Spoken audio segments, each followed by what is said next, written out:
यहाँनिर हो क्या दाइ यहाँनिर भेटाएको थिएँ चितुवा यो जङ्गल चाहिँ घनघोर जङ्गल हो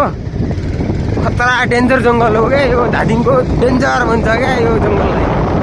अनि यस्तो ठाउँमा हिँडिरहेको छ हामी यो यस्तै छ बाटो चाहिँ टक्क माथितिर हेर्नु तपाईँहरूलाई सम्पूर्णलाई सन्चो छु आराम छु भन्न चाहन्छु अनि यो बाटोमा हिँडुल गर्न चाहिँ गाह्रो छ गाइज आरामको कामना व्यक्त गर्छु सबैलाई यस्तै छ बाटो टक्क लङ टुर हो गाइज हामी चाहिँ बिहान 4:30 बजेदेखि हिँडेको 4:30 बजे हो होइन हिँडेको 4:30 बजेदेखि हिँडेको अहिलेसम्म हिँड्दैछु गाइज बाटोमा अझै पुगेको छैन अझै मोटामोटी आधा घन्टा जति लाग्ला आधा 1 घन्टा जति लाग्ला यहाँ चाहिँ लिच्चीदेखि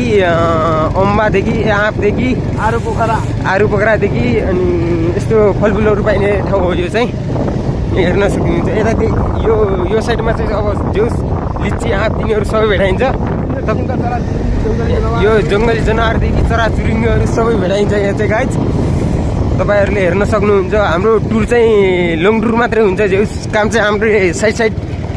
साइडहरू चाहिँ टाढा लग्ने गर्छु जो टाढा भन्नाले अब त्यस्तै छ हाम्रो कन्ट्याक्ट चाहिँ बाहिर मात्र छ आउट भ्यालीमा मात्र छ काठमाडौँ भ्यालीमा पनि गर्छु जस्तै तपाईँहरूले अस्ति नि देख्नुभएको थियो होला हामीले बानेश्वरमा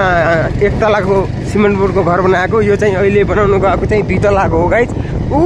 त्यहाँ जानुपर्ने छ अलि टाढै नै छ